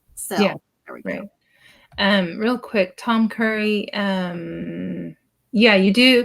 You can list perfectly. I haven't done that yet. I take my eBay listing and move it over to Grailed, Etsy, or Mercari. Mine doesn't show Facebook as an option yet, but Tommy said his did. I don't know. I think I must have downloaded. There's a beta and a classic. I downloaded the other one. I don't know. I can't figure it out what I did, but I'm sure it'll all catch up with each other. And they're adding platforms all the time. There's other platforms also that I don't sell on, so I can't remember them. Relove. Do you know? I remember seeing that on the list. I don't know that. Yeah, I don't know. But yeah, basically you make one listing, you take it, and you can take it from List Perfectly or from eBay or from any of the other platforms. You can take it from any of the platforms and put it on the others. You just have to add a little bit more information on each of them. It doesn't pull everything unless you get the highest level. Yeah, 69, I think. Yeah, then it pulls in the shipping information, so I'm on the $29 level, and we'll see. I'm very tempted though. If I can get to sourcing and get moving and doing this right, I do plan on upping that to at least the middle ground level. I don't know. Look into it. They have a website, listperfectly.com, I think. I mean, it's all pretty much laid out for you. And they have a video on there that you can look at. We were talking about platforms, and then I kind of got you off. Yeah, I'm sorry. No, it's my fault. I kind of brought us off topic. But so, yeah, we list on Grailed and Mercari. Grailed is a new one to us. Mercari we've listed on before. Any sales there yet? None in that Grailed, one. yes. Okay. We had one sale that I think I shared that it was an item that had been in our eBay store for almost 2 years. I put it in Grailed, and 10 days later, it sold for $18 more than what had been sitting in my store for 2 years for. So We've had 2 more offers on Grailed, but we've accepted the offers and then they've just disappeared. So you do have to deal with that kind of stuff over there. If people but does it take your listing down in that process? I don't believe so. So somebody else can come in and swoop somebody in. else could come in and buy it. So that's good. So I've got Grailed. I think I've got about 30 or 40 things on Grailed right now. Okay. I tend to go to that one, honestly, because it's so much easier. And Rob has such an abundance of those hats, and hats are so easy to list over there. Yeah. Macari, which we've sold on Macari in the past and done well on. And then we stopped, and then I did again, and we're back on again. I think maybe 50 listings on there. But I've got some different ones. I've got some from the garage. There's a code right there. Thank you, Jody. That's so kind of you. If you use that code to list or to sign up for List Perfectly, you'll get some amount off for the first month, and Tommy might get a benefit from that as well. 30% off. I think that's what the 30 is. Okay. Get 30% off your for the first month. Yeah. So give it a try. It's worth it. I looked at it like this: be ready to do the work, the cross listing. If I don't love it, I'll get rid of it at the end of the month. And I've only spent $30, but got everything moved over. I also think they have one where they'll let you do 20 listings for free. I still think you have to pay the first month, but if you don't like it, you can cancel it after your 20 listings and get all your money back. But read it to make sure. But I do think there is a way that you can try it for the first month. And if you don't like it, you could cancel and get it back. Yeah, I'm not sure that's the code though, Jody, actually. If Tommy's in here, he may not be in here. Because that just stands for List Perfectly 30%. I don't think that would link him to Tommy's. I don't know. If Tommy's in here, he's welcome to put his info. But there he is. Have to go through my link. Okay, sorry about that. I didn't see you. Sorry. But you can, get somebody. You can go back and look at Tommy's live, the last live he did, and he put it in the chat, I believe. If you want to look, that's a good deal. I mean, if you can find it in the 4.5 hour chat. Look for the code. Yeah, Tommy, you really should put that in your description. And then, of course, Etsy. Tim from, over the years has inspired me to get my Etsy store going back again. Yeah. I've had Etsy several times. One time I was selling a lot of vintage plush, did very well on it. And then I stopped to focus in on eBay when Rob was doing Amazon so much. Yeah. And then I did just crafts on it. Again, did okay, not as good as I had thought, but I did okay on it. And then so now Tim's got me back on my glass, so I'm gonna do glass and home decor. I know there was an estate sale I wanted to go to so bad, and I just kept looking at my shelves. I have this one, and I have the one upstairs that's unlisted. I'm like, I can't. But there was some glass there. I probably should have, but I know my city. And we have a lot of glass people here, so it's going to be very competitive. I need to travel out to smaller city or towns. I looked at an online auction that we have that it's local, but they do it online. I looked at it today, and it's Fenton, lots of Fenton glass and the coins. And there you go. Thank you. I'm sorry. That's the code right there. Thanks, Tommy. And they also had the uranium glass in there, right? But I noticed it was yellow, and I remembered what Tim said, that's also what they call Vaseline glass. It's the yellow. I believe that's more desirable. Mm-hmm. Because there's people that just collect that. And there's people that just collect that. And but then the prices, it's uranium. It's got 3 days left for bidders. The prices on all the pieces are, they're already up in the $40s, $50. So yeah. I think it's a competitive market, I think. Yeah, it's not resellers that are bidding on this. These are people that are wanting them for their collection. This is something you want, one of those family-run estate sales that didn't advertise very well at all, or yard sales that they're just trying to get rid of, grandma's things, or I don't know. I mean, I don't know how he finds the stuff he finds. Honestly, every time I see a picture of his on Instagram, I'm like, are you shitting me? Like, what? No. Listen, those Federal glass swanky swig Scotty glasses. Oh my gosh, I would have so bought those because I love to find anything that I can like that to sell. I've sold a lot. I would have kept those, honestly. And when I saw that, I'm just like, oh my God, Tim. A lot of times I'll tell him, oh, you had me at the first word, you had me at swanky swig, or you have me at opalescent, or, when he's doing his descriptions, because they're just so beautiful. Yeah. I haven't seen you in here in a while, steampunk. Yeah, he's got such a good eye, and he's obviously in an area that just has the stuff he needs to find. So I get a little, I don't know, I get a little jealous when I see his Instagram. Yeah.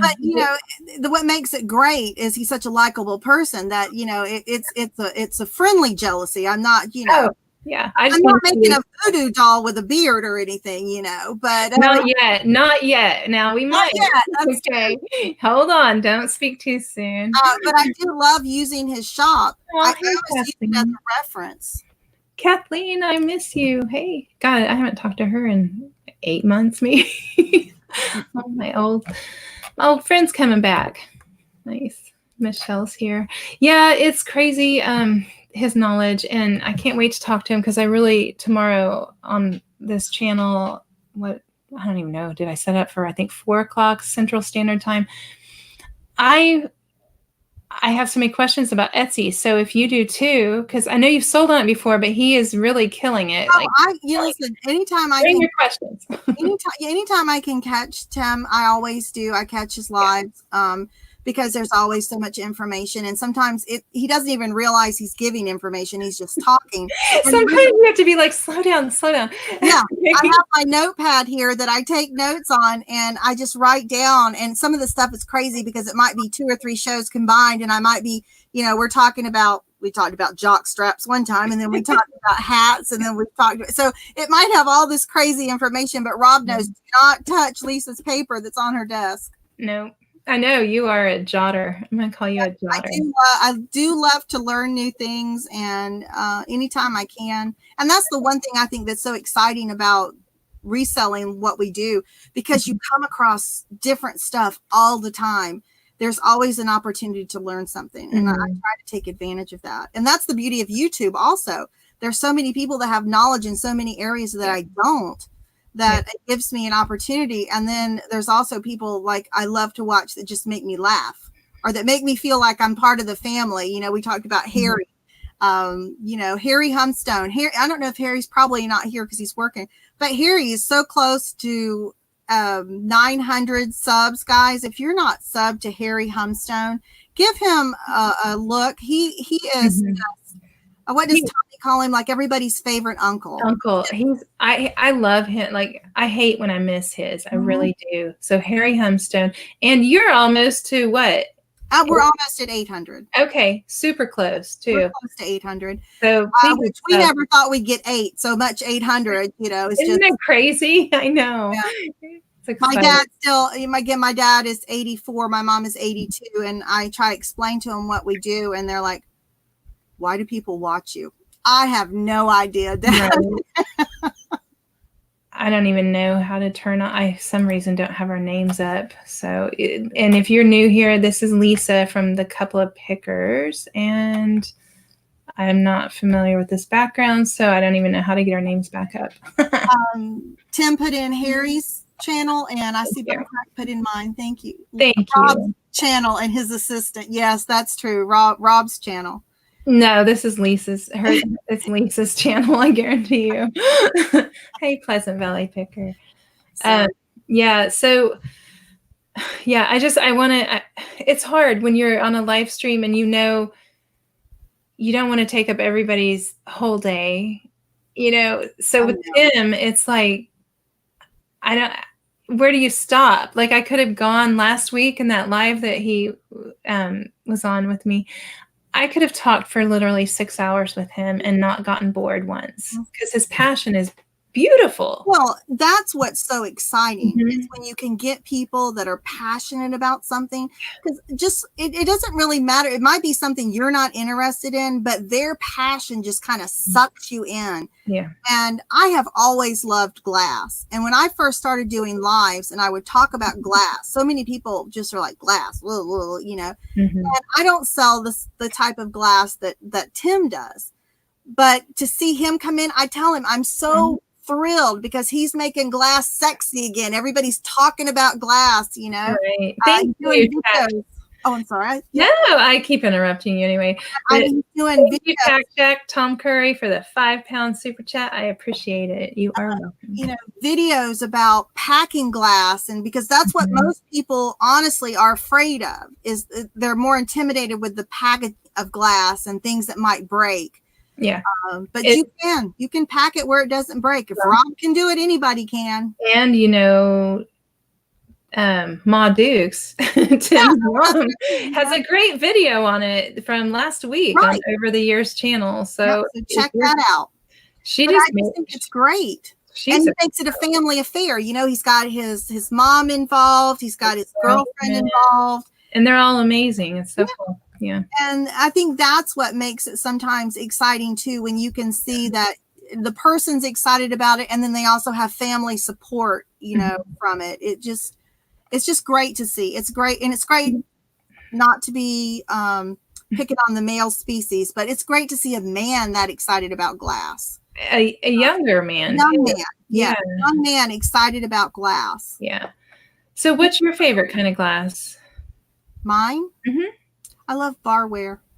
Okay. But I don't drink. Like with the caddies, or you just love all of it? Caddies. I love barware. I just think the whole coming home after work and, you know, the decanters and fixing you know, having the ice in the bucket ready for Dad to come home so he could, or you could pour him a drink. You know, I just love that whole thing about that. I don't know why, because my dad didn't drink.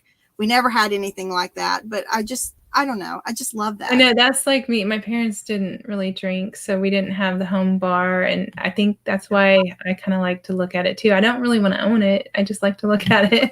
I have very little barware that I own, but I just love it. And I love to be able to find it a home somewhere where people appreciate it, because I hate to see stuff like that get just thrown away to the side, because it's almost like art. I almost feel like it's art, and I know it's not, but you know, I love the fancy decanters. I love all of that.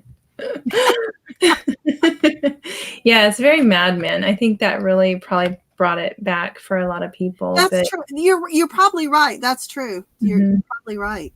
Yeah. But even the cheaper ones like Culver glasses, I'm always attracted to those. The designs are just great. Yeah. And the thing about it is a lot of people never use them. So like all the ones that have all the decorative golding and stuff, you can still find it where it's still perfect condition, because half the time people never used them anyway. They just sat them around and displayed them. Right. And then it breaks my heart when you see the ones that have been through the dishwasher. Yeah. Same thing with those beautiful Pyrex bowls. I do tend to like kitchen houseware glass too. You know, I love pie plates and Pyrex and old Corningware and things like that. I like that kind of stuff. Yeah. I appreciate all Pyrex, but I don't like all. Like, if I were going to own it, I have very specific patterns that I don't know the names of, but that I like. I know. That's on my bucket list. I'm supposed to learn all those patterns. Yeah, like I know the butter print is super common, super loved, and some of it's very rare in specific colors, but that's not the one I would pick, like at all, you know. But I don't know. It's just interesting. The Pyrex is incredible. I don't find a lot of it around here. I don't either. But in Austin, we have a very eclectic and mid-century modern group of people here, and man, people snag that up and did before it was even coming back. I think. I mean, it's crazy. But that's one thing on Facebook here. You can sell anything mid-century modern in a day. Yep, I love MCM. I do too. I know, and I always wonder. I always try to put both mid-century modern and MCM in and it doesn't always fit. But I'm pretty sure Google translates that itself. I think so too. Sure. I really do. I mean, it's just so common. But yeah, I do love my mid-century stuff. I found a weird Pyrex today that had a copper sides and top, but regular Pyrex glass bottom. Yeah. And see, that's the thing for me, because I don't know all the patterns. Yeah. When I find something like that, I'm tickled pink, whether, it's like, wow, this is cool. Yeah, exactly. Yeah, Patty, you probably would love Austin. Yeah, it's so, I don't know. Kent knows I'm over Austin now. I'm over it. So do you see any moving away from Florida? I know you were talking about moving into something else, but I always growing up, you kind of dream about growing up, meeting somebody, moving away, and that never happened. I moved to different areas of Florida, but I'm still in Florida. Of course, he grew up north, and the visions of snow or the thought of having to shovel snow terrifies him anymore. That's not anything he wants to do. So we talked about what we would like to do is have homes in both and just kind of do the snowbird thing, winter in Florida and summer, right? Yeah, summer somewhere else. Things like Airbnb, that makes these things possible now. Because you can almost pay your year's worth of mortgage by Airbnb being it out when you're gone. I have friends that do it all the time. I have friends that live in their house, and if there's a holiday weekend coming up, they just leave for the weekend, and it's their house just the way they live in it, and they make like the whole month's rent in a weekend. So, there's a lot to think about that, but I think to me that would be, because I would love to be able to source two different places in the U.S., to have a different place to source from, to be able to spread out. And Rob comes from a lot of where it's real farm country, everything up in Illinois. And I think that would just be so cool. They have lots of auctions and things. And I love old farmhouse stuff. Oh, yeah. I don't know how much of it's still out there, though, but I would love to find out. Yeah. And his sister, Rob's sister, man, she is a yard sailor and a half. And he's got a cousin also. I mean, literally, those ladies, we could throw everything. She's got a convertible, and we could be gone all day, sun up to sundown. Yeah. There's nothing better than going yard selling with people you like. I mean, it's just so fun. Sometimes when you're on your own and you're not finding things or whatever, it kind of gets like, I don't like, I'm honest, I don't like to yard sale by myself, and I won't. I usually won't. Rob has no problem. He loves it because that means he'll spend less money because I won't be there to buy something. Yeah, true. But I don't like to yard sale. Really? I love it. And I go by myself, but if I'm not finding things, it's just ruined for me, and I come home all pissy. Where if you're out with a friend doing it, it doesn't matter because you're having fun. Yeah. I mean, then you can go day drink at the bar or something. And see, another thing that I love about Rob's sister is she's the type of person that she takes old furniture and she can paint, and she can do all the different textures and everything, and that's just a natural talent she has. So I keep telling him, I'm like, I so want to open a store with your sister. She would be the perfect person if you could get furniture cheap, and she could do that. I mean, you can make a ton of money with that stuff. So they're talking about these. I'm curious. I know I can't stay away from the glass talk now. No, that's fine. Because I know you like it too. But the Pyrex, the measuring cups, we all have it. I have some, or not Pyrex. Is it Anchor Hawking, right? Well, they both made it, but they did. D-handled. Is that something we're gonna have to ask Tim about tomorrow? What is a D handle? A D handle. Yeah, the handle is shaped like a D. Right, but is that more valuable? I have no idea. I mean, to me, you can tell when they're older. You can tell by the way they look. Here, never mind. There's our answer. I stay away from all clear Pyrex and Anchor Hawking unless it's old with Bakelite or colored plastic handles or advertising. There's our answer. Dang, I think I left a never mind. That's embarrassing when you leave things behind. I think I saw one that was a Pillsbury Doughboy, but I looked it up. It wasn't worth anything. No, a lot of that stuff. It wasn't worth anything on eBay. I didn't look it up on Etsy. You know, I gotta get. I'm a sucker for advertising stuff. I usually pick stuff up like that. Yeah, it wasn't. It was something similar. Like maybe it was a knockoff. Who knows? Because that's another thing. I love to get in people's drawers, cabinets in the kitchen and look like at all their, not so much the silverware, but I like to look at all their gadgets that they have. You know? Yeah, I like the little things that people kind of don't give a lot of. They charge you like a nickel or 10 cents a piece for them. You know, I mean, they don't charge you anything for them because they're like, well, you know, I'm like, you know, I'm going to sell that. Do you know what I just sold? This is how bad this is. I found a yellow plastic scoop that said Meow Mix on it that probably came in a bag of Meow Mix however many years ago. Right. I sold that thing for $15 and shipped it foreign. Really? That's weird. I'm sorry. It said freaking Meow Mix on it, you know.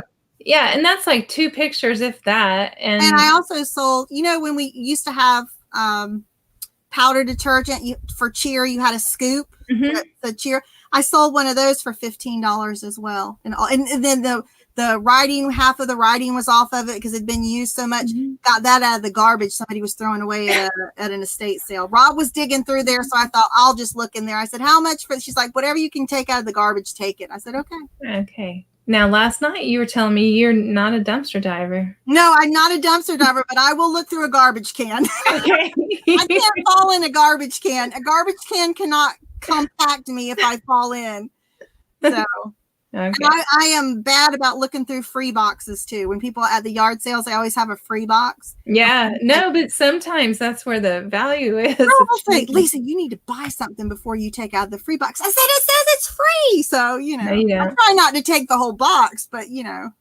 Well, sometimes you got to take the whole box. I mean, most of the time people are thrilled to get rid of it because that's that less stuff they have to throw away. They don't care, or they wouldn't put it down there for free. Exactly. They're wanting it to walk away. Right. They don't care one way or another. Yep.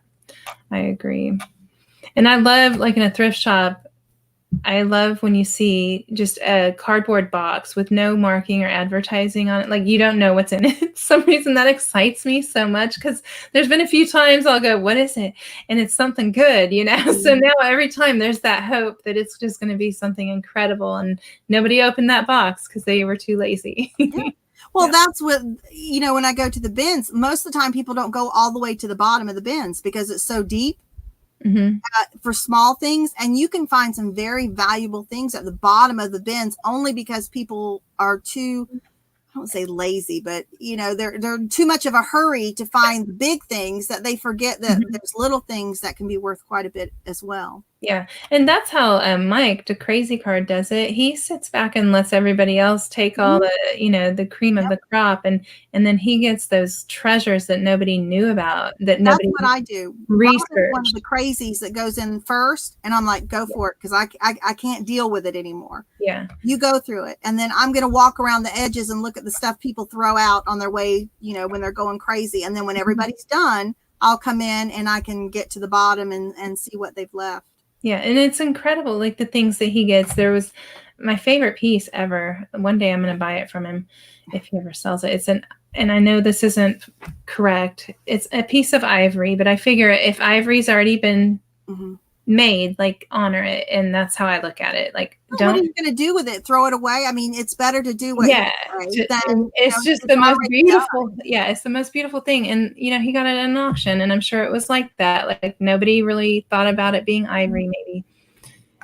But I don't know. We got to get to auctions. That's what I need to do. Definitely. I think our auction is like Friday here, though. It's really weird. So it could be really good where people work, and then just the, you know, I know we have a lot of interior decorators that go to the auctions because Austin's very much about, you know, repurposing and all of that. So let them have at it, and then, you know, hang out, and maybe nobody will be there for the end because they're working, and then the bigger people are done and they leave. Yeah. I have to do that.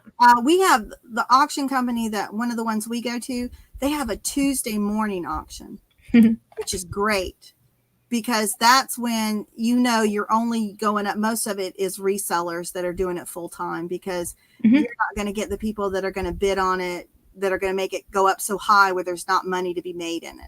Right. Because everybody there is looking to make money. So, and they get crazy with stuff, and they'll do a whole table. If nobody will bid on stuff, they'll do a whole table for $5 or just for an opening bid.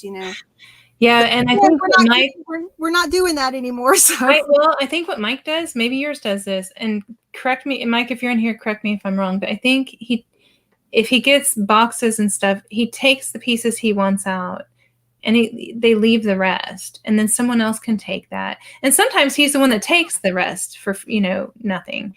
But I don't know. Maybe they're not all like that. It's just been so many years since I've gone. Don't know. They were talking about king cake. Oh my god. Well, that's the one they make for what? Mardi Gras. Mm-hmm. Yep, we got some people from Nolans. I never say it right, so I thought I'd try. Cookie Kama. Yeah, so what was I going to ask you about your bins? Dang it. I'm sorry, my mind just went blank. Okay. Well, the thing about bins too is they're so different. Everybody's bins are different. I love to kind of watch different people's to see how they were. We found that out going up. Everybody's just different prices. Everybody has different policies. Yeah. Okay. How many people do you think are in there? That's what I was trying to think. Like, is it packed, or is it? On ours, it opens at 7:30 in the morning, and there's a line always to get in, and there's probably anywhere from 20 to 50 people there when they open, and it stays pretty packed all day. Yeah. Now, we went to one in Tallahassee that when we got there, we thought there was something wrong because there was only 2 people in there. And we thought, okay, what's going on? Are they not open? Same thing when we went to the one up in Illinois in Jacksonville, there was like 4 people in there. And we're like, we've never had this happen before, because with ours, you have to get there early. Well, we don't anymore, but we, at one time we would get there early so we could get, because they used to do it differently, how they would only let so many people in at a time. And it's crazy. But, as long as we're there when they open, Rob's okay. He wants to be there when they open so he can get. Do they already have the bins out at that time? They do what they normally have. The only ones they have covered are the wares. Those are the new ones. They'll have them covered with sheets. They'll let people come in and they'll have them. You pick a bin to stand in front of, and then you wait for them to say go. They go over the rules, and then they say go, and everybody throws the sheet back and starts digging. I go to the glass when I come in. It's not covered. I can start shopping immediately. Same thing with books and shoes and clothes. That's open. But most people, when they're coming in there, they're coming in to go to the wares, because that's, they're looking for the high dollar stuff that they can. Do you stay all day when you go? No, we never do. If we're in there and we're really shopping, I would say it'd probably take 2 to 3 hours. Okay. Because I see families in there, and they bring lunch, and there's people tables set up, and they make sandwiches. It's crazy. Yeah, we have people that stay all day. We used to have furniture in ours, and they stopped carrying the furniture because people would sit on it and sleep on it, and so they don't carry any furniture anymore. That's just their policy. Yeah. But yeah, they come in, and they come with their breakfast, lunch, and they stay there. They close at 2:30. Ours closes early. So, but they stay there from open till close, because they're bringing stuff out. Right. And there's just so many people do it so different. Sometimes they're shipping it back home to another country, what they're getting. Sometimes they go to the flea market with it. It's incredible that so much gets saved, from. Yeah. I mean, with ours, it is exactly what you said. We have a group that does shoes like that, and they'll buy 2 buggies full of shoes, and they're going back to Haiti. That's where they're going. And we have another couple that buys nothing but jeans, and they'll have 2 buggies full of denim. And they say they go around, because we have a lot of horse farms. They say they go around to the horse farms and sell them to all the people that work at the horse farm. Okay, that makes sense. So, they're looking for Wrangler and Levi's. They're not looking for any high fashion. So, right. Oh my God. I guess I don't know. It's so weird how there's bins in some cities and not bins in other cities. I don't understand what. Well, and we have so many. We have 2. We have so many because okay, we have one that's about 30 minutes from us. Then there's one down in Tampa Clearwater. There's at least one in Orlando. There's one in Lakeland. There's one in up by my mom, and then there's 2 not far from that. So there's 7. Well, in Tallahassee, you could put Tallahassee in there. Within 2 hours anyway, there's 8 that I can count of right away. Dang. That we have. That's crazy. Yeah, one of ours is new. Like, it's about a year old, I think, and it's really clean. I've been there only once, and I didn't go to shop. I just went with a bunch of other resellers and let them shop, and I'm a talker, so I was in the corner talking. But our old one by the airport is like, more run down, and you can just tell they're 2 totally different things. Like, it's the newer people going to the clean new one, and it's like the old pros that are going to the older one. It's crazy. Well, the thing, and like I said, they're so different. Even the ones that are in Florida, every one of them, there's different prices, there's different procedures. And then when we went out of Florida, see, with ours, they have a lot of different, it's not just one price. Clothes is a price, linens is a price, purses is a price, books is a price, glass is a price, wares are a price. And you have to get up to the register and you have to sort it out and put it on a scale. When we went to the ones in Nashville and Illinois, you just literally pushed your buggy up on a scale. That's what ours is. And they weighed it that way. Yeah. But I always wonder, like, what if, are they even right? Like, I want to see that scale. Like, I don't believe they are. I really don't. I really don't. I think they're off, but I mean, not that it matters. It's still what cheap. are you going to do? I know. I just think everyone wants to scam us now. Oh, that's true. And then, sometimes Rob's like, I know she had her thumb on that scale. I'm like, no, she did not. That's funny. Oh my gosh. Yeah, I met a guy at our bins once, and we started talking, and he was explaining, he's the one that told me we had a new bins. He goes, it's open now. You should go. It's great. And I was only at the bins because I used to purchase from Goodwill or shopgoodwill.com, like jewelry on their auction site, right? So I would have to go pick it up, and it was right next to the bins. So I would just pop in just to see if, And so I meet this guy, and he's explaining to me how he has like 12 antique booths throughout Texas, from Austin to Dallas to Houston and everywhere in between. And he only shops the bins, and he fills up this many antique booths but he's there every day.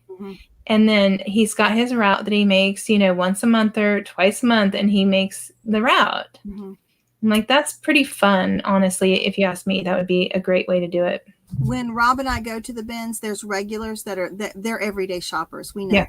And I know the ones that have antique booths. I know the ones that are flea market. I know the ones, like you said, that are sending it back home. I know the ones that because they talk. Rob used to be the worst. He's like, don't you tell anybody what we do. Don't you dare tell them what we sell online, and don't you ever tell them the name of our store. I mean, he was just I don't want anybody to know. I'm like, yes, Rob, we just come by buggies full of stuff for the 2 of us, right? Just to put in the garage. That's all. No, but I think it might be good sometimes to let them know what you buy, because I mean, you don't have to share everything, but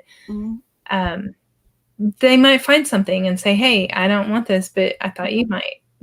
I hear about that happening all the time. Well, I've had that happen before, especially with glass. People that know that I do glass, they'll say, they'll let me know if something's been put out that I haven't seen, or I've even had them come bring it to me and say, hey, I found this. And same thing with Rob, because they know Rob does a lot of electronics, and a guy had a whole buggy full of old computer games, and he said to Rob, you're more than welcome to have these. I pulled them all out because I figured you might want them. And I thought, wow, that's really nice. You don't find that very often. No, I mean, you just never know who you're going to run into in the reseller world, no matter what. But I find most of them are nice. I mean, I see the same faces at thrift shops too. I always see. Like you said, if they know that you're doing the same thing they are, you're just trying to help somebody out. You're just trying to be a good person. And I try to do that too with some of the ladies that I know they like a certain thing, Yeah. And I'm the kind of person, like, there's a guy, I see him all over town, every corner of the town, when I'm thrifting. And so I finally went up to him one day and I go, "Are you a reseller?" Because it just didn't quite fit. Mm-hmm.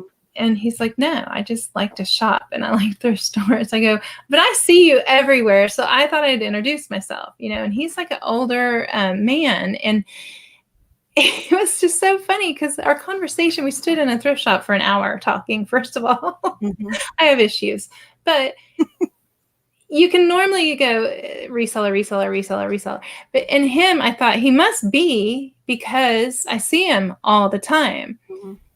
But it didn't really feel right. And it wasn't. But I didn't think about somebody that just shopped for themselves that much in thrift shops. It doesn't make sense to me. And maybe he was not being honest. I don't know. Well, he could be somebody that donates too. I've run into a lot of older people that will buy clothes and stuff, and then they donate them to like the women's shelters or the children's places, mm-hmm.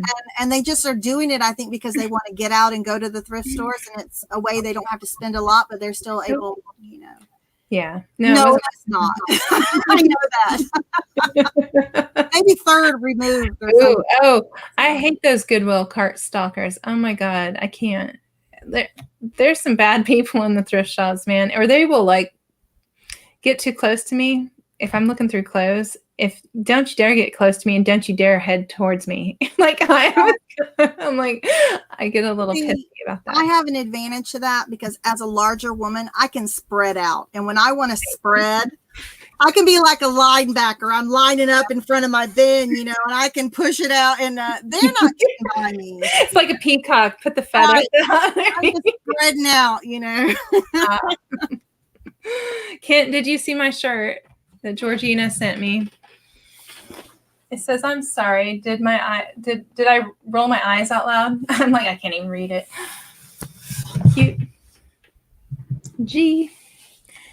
Let's see. Tracy, he wasn't talking to you because he was interested in reselling. He just wanted to talk to you. Oh, silly. I don't know. I have a lot of interesting conversations, especially when we go to a certain store that where I get stuff that costs a nickel, and they do have furniture. And Rob takes forever to shop. So I'm done in no time. So I'm sitting there on the couches with all the old men that are there waiting for their wives. So I have the best conversations with all these men. I love it. That's awesome. I guess I did peg Rob as the slow one. When he's in there, no, I mean, he's looking at hats. He's looking at clothes. Mm-hmm.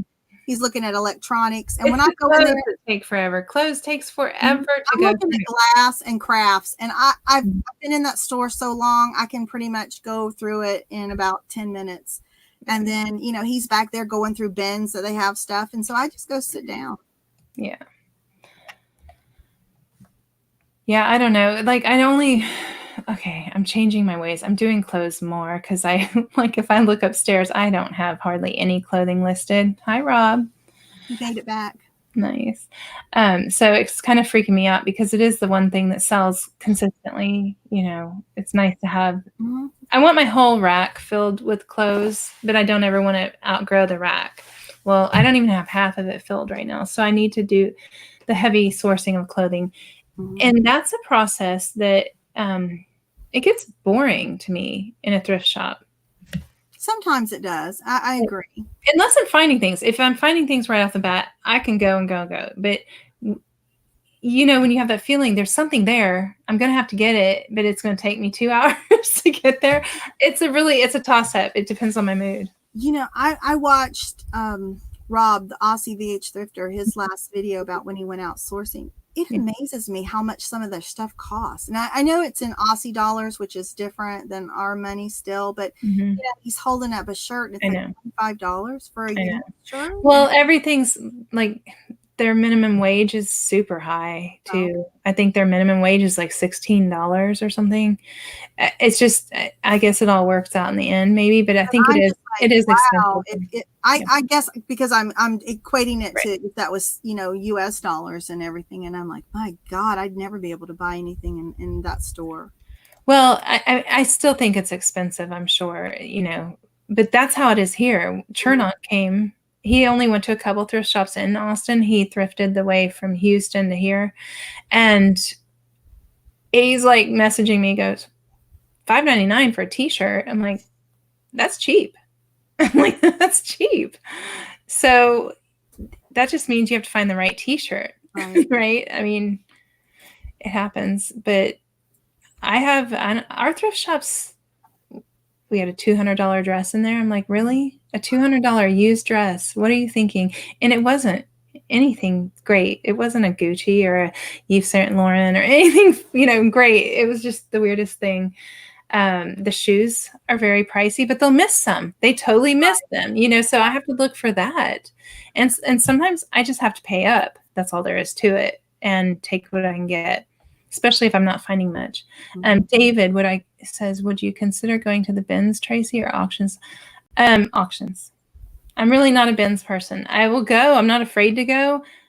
It's not going to be a regular thing for me. Okay. If you need exercise, the bins are the place to go.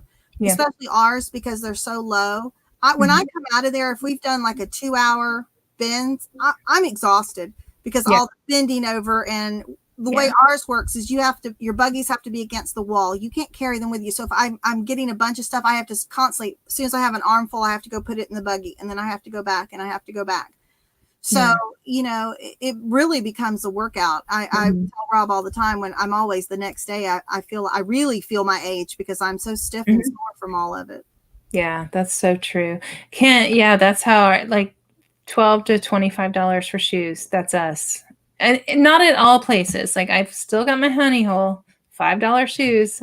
Love it. Like, it's going to change though. I already know it. What did they charge per pound for shoes? Do you remember? Did they go up? I think they went up. I think it was like $1.79 a pound is what they charge for shoes. Good luck, David. He's going to auction tomorrow. Yeah, good luck. Are you recording it? David has a channel too. David M, the car boot picker.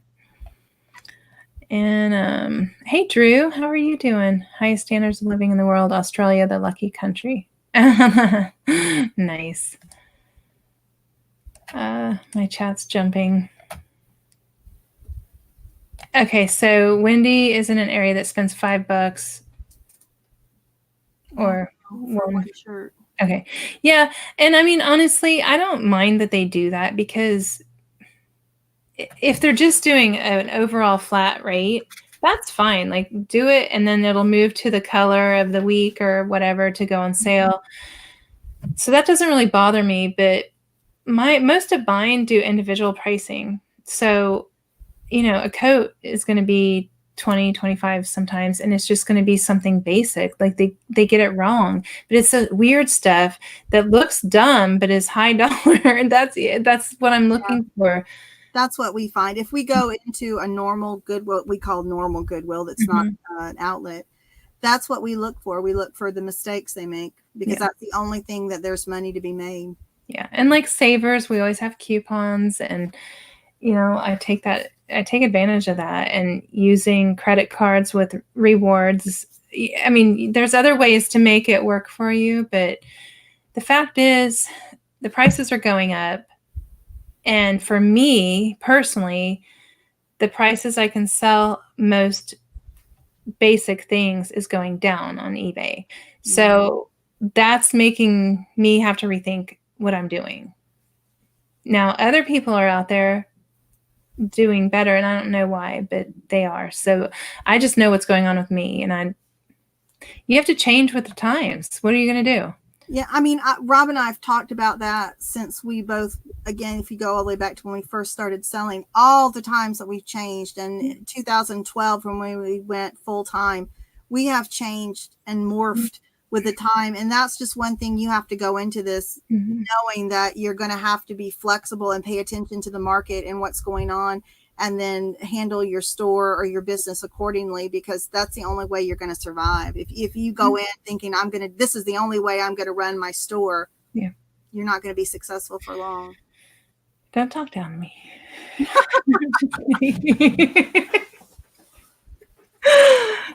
I'm going to roll my eyes at you.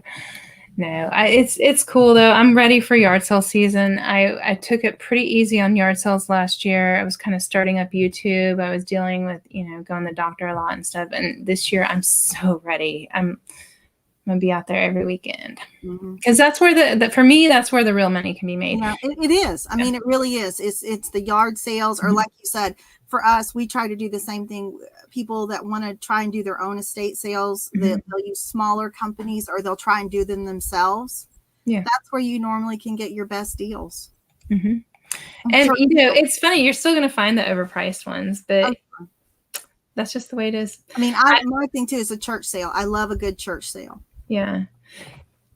Church sales can really be great or really horrible. It's like one or the other. I swear, there's no gray. There's no middle ground. But normally, if I do a church sale, I'm there to make a bulk deal with them, and usually the higher the pile, the lower the price they go. They're just glad to get rid of it because they don't want to deal with it, and that's how Rob and I have just made some amazing buys by doing that. But again, we're trying not to do that. So I know. Well, and also when it's a donation thing for a charity or something, it's hard for me. I'm a giving person, like by nature. So sometimes I swear I spend more than I should, like because I'm trying to help, and that's fine. That's fine, but it's kind of funny too. Even I've seen Rob do it many times when we're at a yard sale, or especially if it's a charity. We're at a charity shop, and they say, "Oh, give me $1." And he's like, "No, I need to give you more than that," and that's when I'm thinking, wow,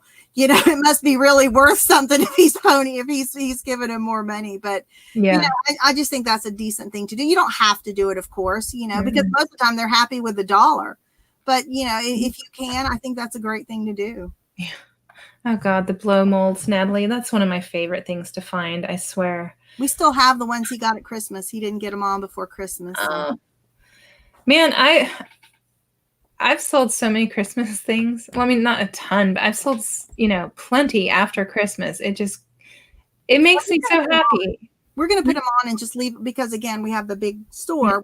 We have room to put them on and just put them at the price we want and just let them sit there. Yeah. Somebody might want them before Christmas, or if not, they'll sell next Christmas. And then you've got Christmas in July, I swear, every time. But like one item, I put it on and it sold in a day. And then I was like, wait, did I miss something? I'm going to make a video on, I just need to do a what sold video, I think. But there's some Christmas items that were going under the radar for me. And I try to keep up with that. I got what I should on that item, but I almost listed it lower. So I need to do some research on some Christmas things, because things are changing in that market, I think. Hey, Drew. Look, Mom is here. So, okay, how many? I forgot. What did you get? Almost 800 subs. If you're coming back and you do not know Lisa and her husband, Rob, please subscribe if you have lasted almost 2 hours into this chat. This ramble. I don't know. I have a problem with rambling. You do too. So I'm a terrible rambler. I don't know why anyone watches this. I get on and I'm saying, I'm just going to come on for a minute. And, 3 hours later, I'm going, we really need to go, Lisa. My favorite is, I'm going to work. No, you're not. No, you're not. I always try. My thing is, though, every time I have a working hangout, I really go into it thinking I'm going to get work done. So I never go in thinking it's just going to be, talk. I really attempt to try. No, you don't. I don't buy it for a second. I really don't. I think we need to take a bet or something. We need to do something to make you actually work on a working hangout. I want to see how that works. Wow. It'll happen. I'll get there eventually. It's just, it's just taken me a while. Okay. We can practice behind this. I need to get into a working hangout where somebody else is doing all the talking and I can just listen. Yeah. Yeah, so we should probably end it. We're almost at 2 hours. So thank you. And all the links are in the description. I haven't put your Instagram in there yet. I need to do that. You're starting to kind of up your game there. Rob and I are falling in love with Instagram. Again, we're on the older spectrum when it comes to sellers and new technology. And Instagram was something neither one of us was using. And Tim from over the years was the one that suggested really getting your Instagram game on. And we're finding we're having a lot of fun. We're trying to do some serious things. We're putting out, items we have for sale.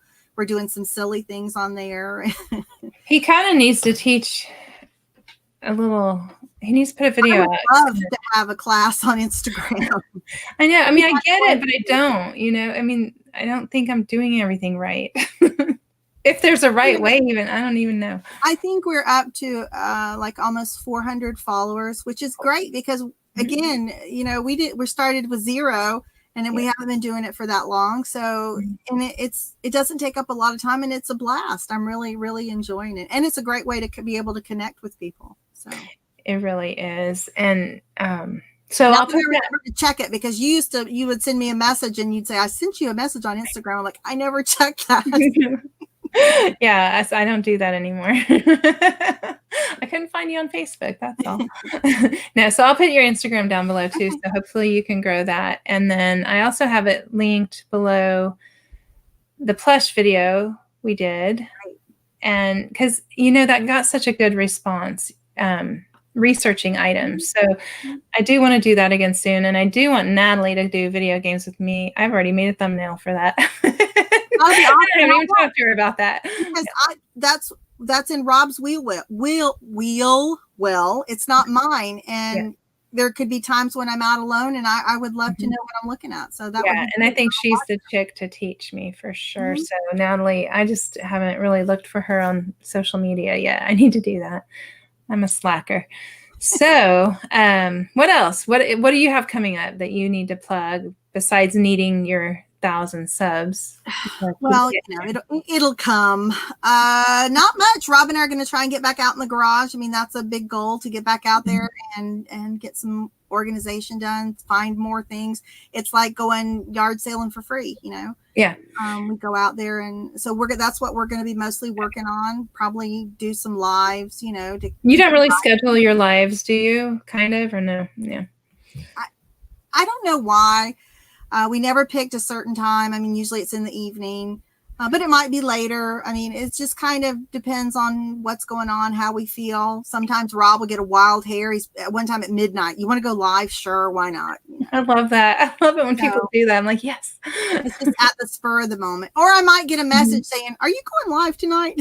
You know, so that's all. I mean, same old stuff. I think Rob's working on some pre-recordeds that he's doing. Which will be great to have some of that out, but same old thing, just trying to get the store going, get the listings on, get some work done. Yeah, it's beautiful when you can pull from your stock that you have. And sometimes I go clean out a cabinet because I know there's something in there I can sell. Like, I don't need it. Yep. Self-sourcing, that's right. Yep, self-sourcing. Yep, David's almost to 800 also. So if you haven't subbed to David. Oh, that's great. Yeah, he's doing good. Hi, Sunny. You're coming in just as we're leaving. Hi. Rewatch. Leave a comment below, though. I need more comments in my videos. I'm demanding now. Comments are good. Yeah. It's hard to get those on lives. Thumbs up are even better. Like a pre-recorded, I can get 80 comments easy. On a live, I'm lucky to get 2. I'm trying so hard to go back and I forget too. On lives. We're all guilty. I'm guilty of not doing that, but I really am trying because I know how much I like them and it benefits, and so I'm trying to share that with other people. So yeah, great. Okay, we've been saying goodbye for 15 minutes. This is Lisa and I's way of living. So we're going to talk to y'all later. Thank you. Thanks, everybody. Bye. Bye.